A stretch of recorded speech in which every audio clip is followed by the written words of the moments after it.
نحمدہ و نصلی علی رسول الکریم اما بعد فاعوذ باللہ من الشیطان الرجیم بسم اللہ الرحمن الرحیم انما الاعمال بالنیات صدق اللہ العظیم و صدق رسولہ النبی الکریم الامین۔ حضور اکرم صلی اللہ علیہ وسلم نے ارشاد فرمایا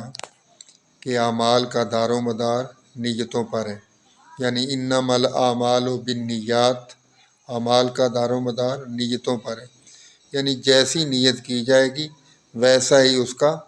اجر ملے گا۔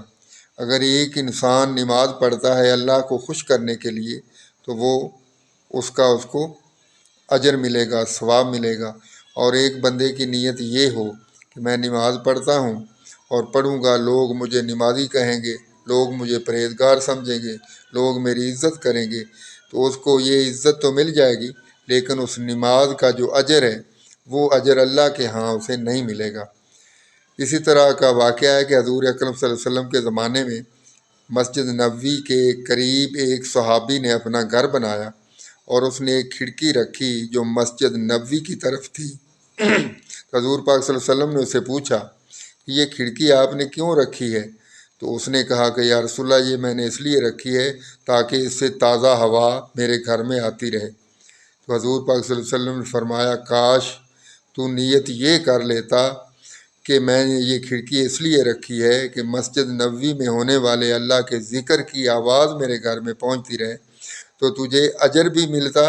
اور ہوا نے تو آتے ہی رہنا تھا، ہوا بند نہیں ہو جانی تھی۔ اگر تو نیت اللہ کے ذکر کی کر لیتا تو ہوا نے بند نہیں ہو جانا تھا، ہوا بھی آتی رہتی اور آپ کو اجر بھی ملتا رہتا۔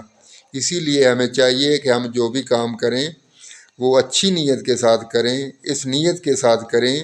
کہ اللہ تعالی ہم سے خوش ہو تو اس کا ہمیں اجر ملے گا۔ اگر ہم اس طرح کی نیت نہیں کریں گے تو وہ فائدہ جو ہم سمجھیں گے کہ جس کی نیت کریں گے وہ تو ملے گا لیکن اللہ کے ہاں اس کا اجر نہیں ملے گا۔ ہمیں چاہیے کہ ہم حضور صلی اللہ علیہ وسلم کی فرمودات پر عمل کریں اور نیکیاں حاصل کریں۔ وما علینا